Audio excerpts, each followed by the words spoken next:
Hello, hello. We are with somebody from Australia, my favorite country. And we're going to talk about autoimmunity again. And if you know somebody who suffers from MS or other autoimmunity disease and you really need to help them, please join us.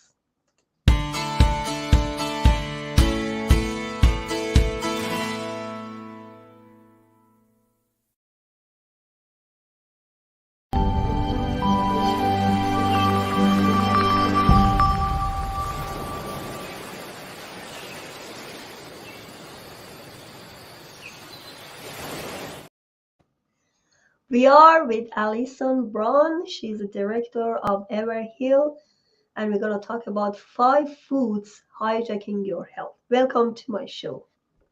Thank you so much, Fantia. It's such an honor to be here. And even though it's early morning for me, I was very excited to be here. All right, tell me about your story. I know that you had another field, another path, and then you changed to health general, which I did as well. So tell me about yourself, your issues with health, and how you managed it. Yeah, so I was diagnosed with multiple sclerosis in the second year of my PhD in forensic analytical chemistry, of all things. It was a pretty tough time. I had a lot of relapses and it was affecting my brain function, my energy levels, my ability to really sort of think through problems. So it took me a long time to finish my PhD, but I did finish it. Um, so I had about 20 relapses over about 15-year space while I was on harmful immunosuppressants, and my health just kept declining and declining until I sort of hit rock bottom in 2018. And oh, it was a dark time. I remember I just had such crippling brain fog and fatigue that I was sort of just stuck to my couch. I was like a prisoner in my own body, and it was awful. I had no idea how to get better, and I just wasted month after month after month just going, what can I do? Like this is it. And there was a little voice inside my head that just went, if you don't figure out what to do to get better, this is as good as your life is ever going to be. You know, you're going to be just stuck on this couch, like not doing anything, because I had to resign from my job as an analyst, and it was just awful. And so I reluctantly decided to change my diet. I mean, very reluctantly. And within 3 months, my brain function came back, my energy came flooding back, and I no longer had anxiety and depression. And I was like, what just happened? I don't get it. I was confused because I thought, well, that was just food. Like, how could that possibly have impacted my health? And so, having a background in research, I was like, I need to just dive into the research and find out what's going on. So, I came across information from researchers and functional medicine practitioners and naturopaths from across the world about how food can be used as medicine. And my mind was blown. I was suddenly opened up to this possibility that maybe I could actually manage my health just through my diet, which was super exciting. And so I came across all that information. I was like, I need to share this with other people because this is powerful. Like, how amazing would it be if everybody knew that you could actually restore your health and take those steps and have the control to improve your health naturally? So now I created my business Everheal, and I now help people with chronic disease and autoimmunity to make those dietary changes because they're not always easy to make, right? So yeah, I help people to make that transition to clean eating to improve their health and quality of life. So first of all, I'm going to ask you about the MS and what was the sign? What age did you realize you have it, and how could you manage it with the food? Yeah, so I knew that I sort of had something wrong with my body when I was 23 years old. As I said, I was in the second year of my PhD. And of all things, I was running up some stairs and my right knee kind of fell out from under me. And I was like, oh, that was clumsy. And, you know, I was seeing a physiotherapist to work on it. And I started talking about this numb patch in the middle of my back. And I said, oh, I think I'm pinching a nerve like in my shoulders because I've got this numb patch. And she said, that's not normal. You should go see about that. So I went to the doctor and they did some more tests. And By the time I actually got diagnosed, I actually had numbing and tingling down the entire right side of my body, and my legs weren't functioning right. But at that time, I was down the path that most of us fall into. You know, we get a diagnosis, we go to the doctor because we know something's wrong with our body. They say, okay, go to a specialist. We get more tests and more scans done, and they say you've got MS. You know, you need to be on this medication for the rest of your life, and there's not much you can do. So I How old, was in the trap. sorry, how old were you that time? 23, Wow. 23 years old, like, so pretty young. But I just didn't think there was any other way to do it. So I was just on harmful immunosuppressants for 15 years until I hit rock bottom with my health in 2018, and then went, all right, well, I'll reluctantly change my diet. And then suddenly I stumbled across this amazing information, and everything changed. I wish that I could go back in time and say, Allyson, you should change your diet way back then, because that could have actually prevented some of the damage that I've sustained. But so now I'm managing just with diet, not on harmful medications anymore. But it's amazing. I wish I could turn back time. I So really tell do. me about the diet.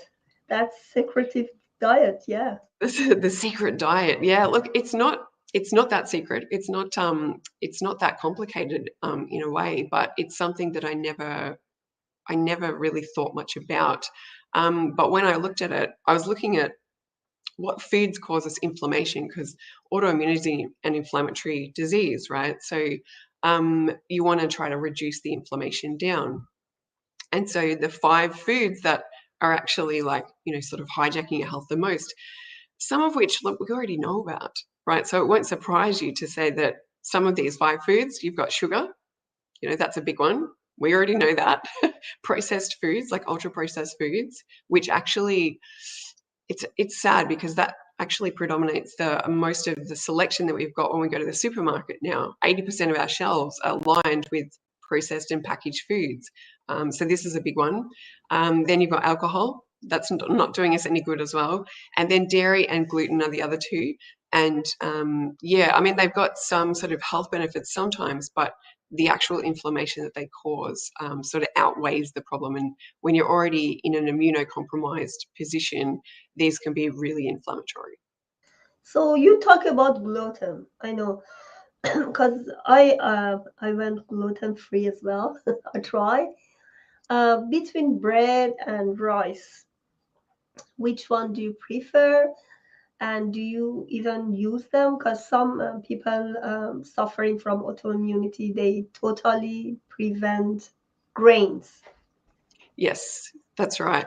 So, I mean, gluten is mainly a problem because of the lectin content. So, lectins are within plant-based foods sometimes, and what it is, it's a protective mechanism that the plant doesn't want, to compromise the seeds. So they want the longevity of their species, right?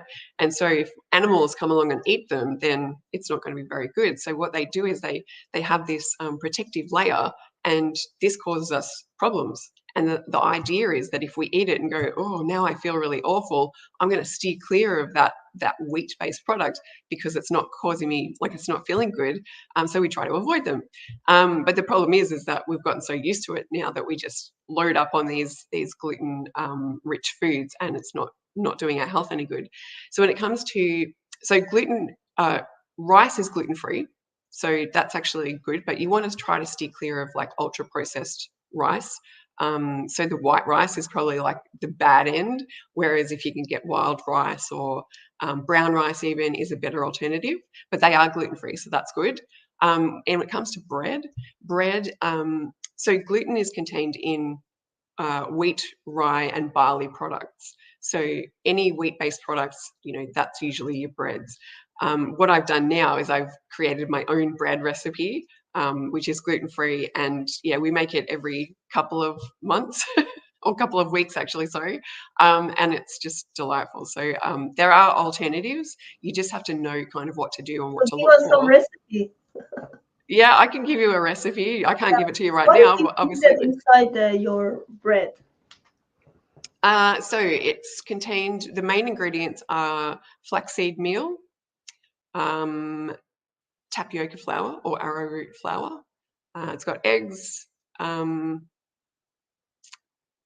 Those are the main sort of components of it. Obviously, a little bit of yeast, a little bit of salt, and some oil and stuff like that. But the main sort of components of it, the grain-based kind of product, would be the flaxseed meal Flaxseed. and a little bit of almond meal. Sorry, a little bit of almond meal as well. Yeah, me too. I always add almond milk and flaxseed because Yep. I usually in the morning I have a ritual.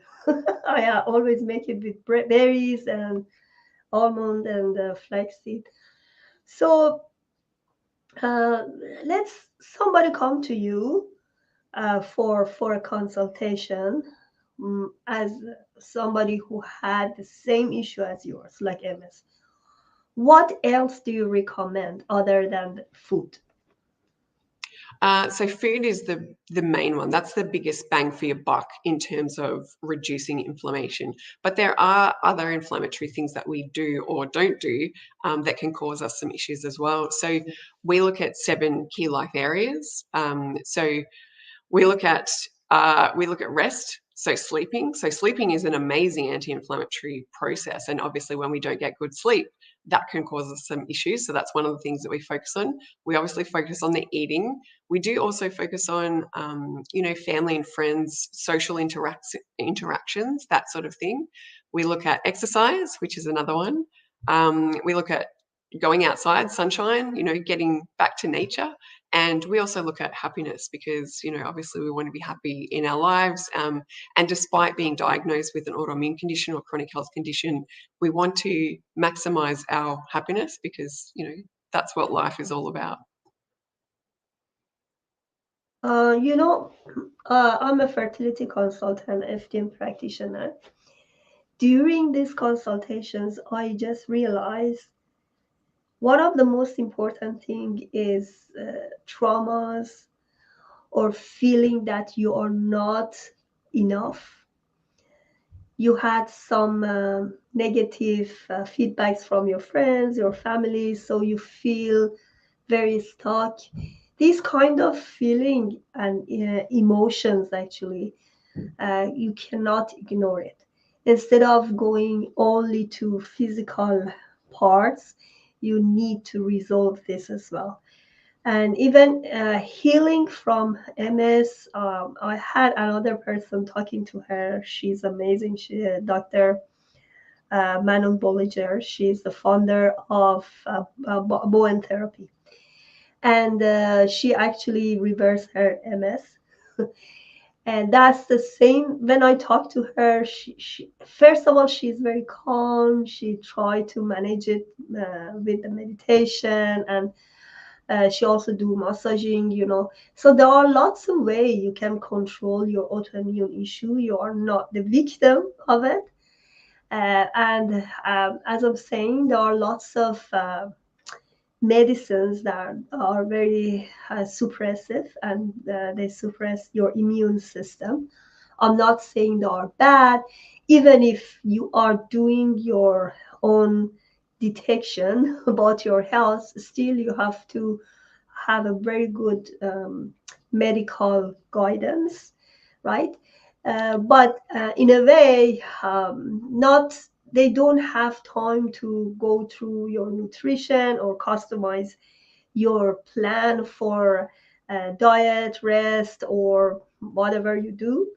And as FTN practitioner, I also learned that there are a lot of parts in your body which is connected to autoimmune system.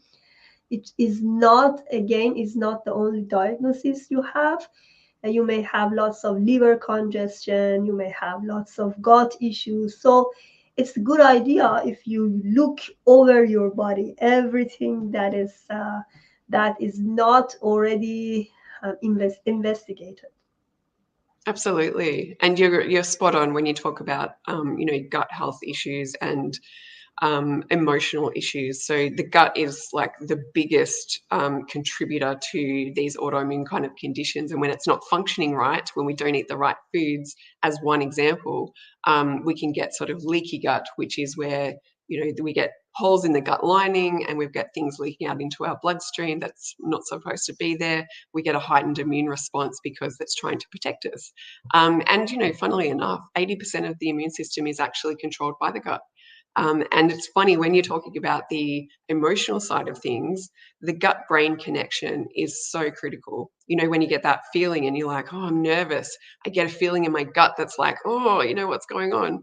The gut control some of those emotions, right? And when you're talking about past traumas, that sort of thing, that can really come up and cause us a lot of stress, which is where our cortisol levels kind of raise up, in the fight or flight response. And when we're in fight or flight response, we can't heal.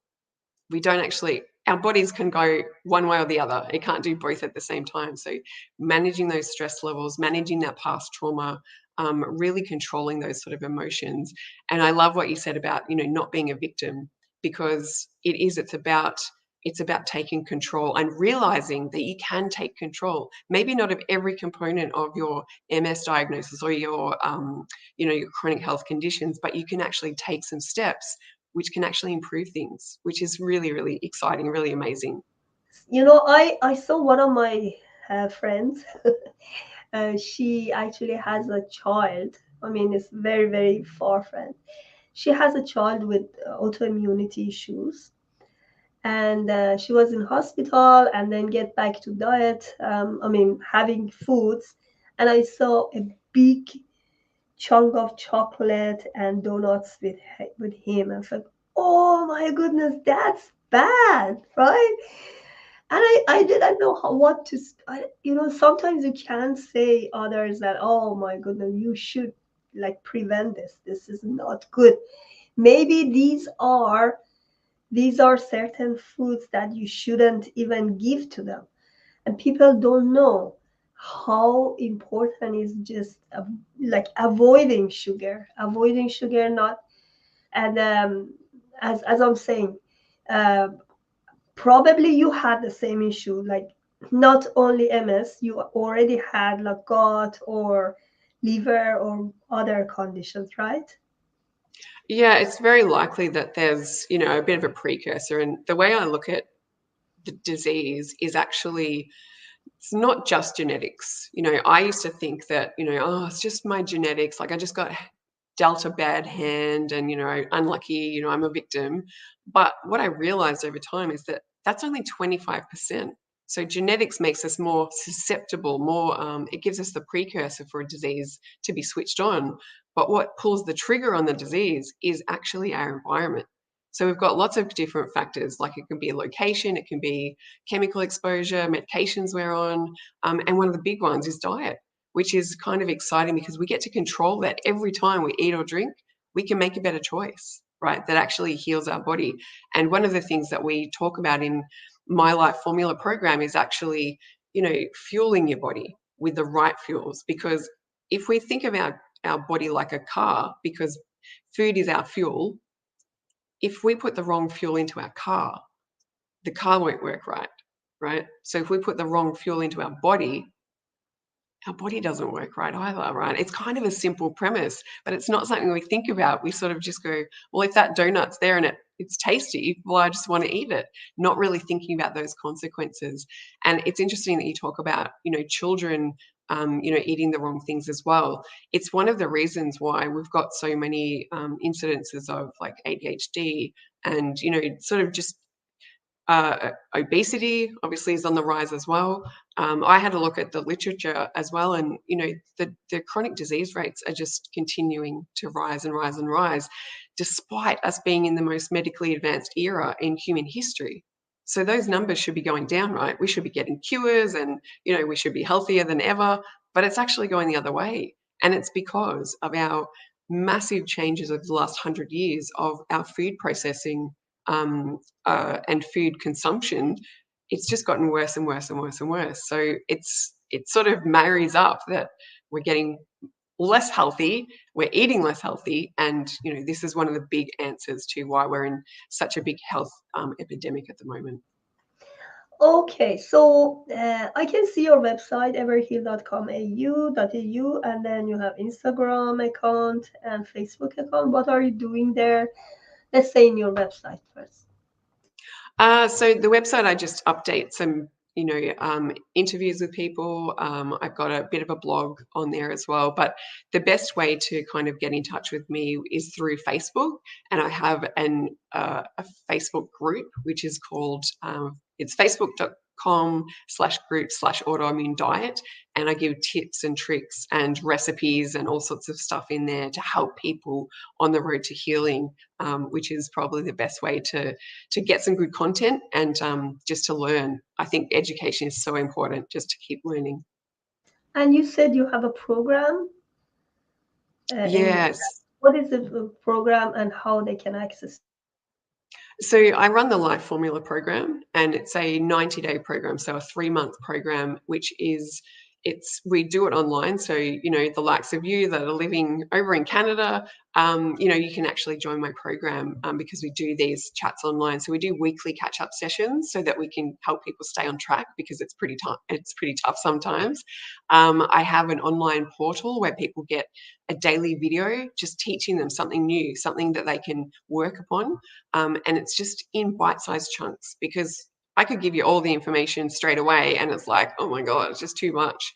But we just want to make incremental changes so that we can keep going. And I do meal plans, a recipe, shopping lists, all that sort of stuff to make it just simple. So it's like a holistic program. We look at those 7 key life areas as well, but diet is the big focus of the program. So yeah, people can just reach out to me via email or via Facebook. They can email me at info@everheal.com.au if they were interested in joining the program. And in April, I'm actually just running a small group coaching program as well for, less cost, if people are interested in potentially joining that too. I love support groups because when I was struggling with fertility, I was part of it.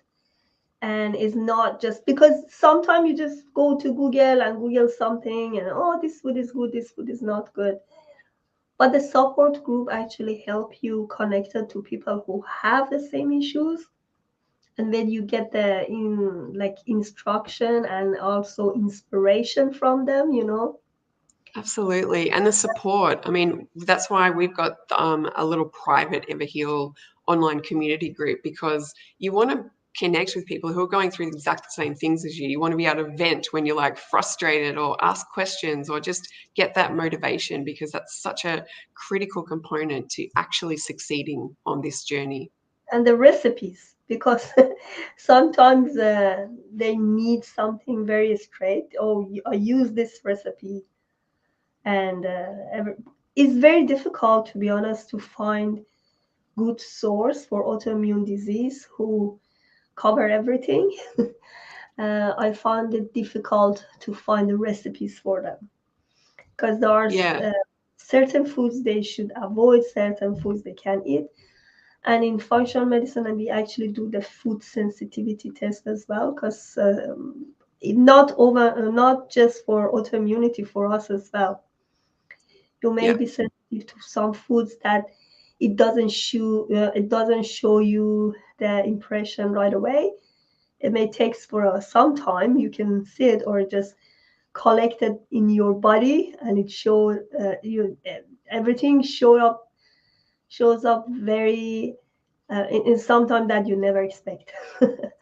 Absolutely. So you And should that's one of know the your things that, body exactly. yeah, absolutely. And one of the things that we look at too is, like, we start with the 5 most inflammatory foods, because for like 80% of people, that's all they need to do is actually just clean out those inflammatory foods. But for some people, we're more sensitive, so we actually have most of our stuff is kind of based on these 5 foods, but we also go the next level too, which is implementing something like the AIP diet, the autoimmune protocol diet, which is much less, easygoing. It's a bit more strict, but gives you reducing any inflammatory foods like nightshade vegetables or eggs, or those kind of gray area foods that some people are really reactive to and really sensitive to, but other people are like fine with them. So you've got to kind of know your body, know what triggers you have and what sensitivities you personally have, and work towards that, because it's not the same for everybody.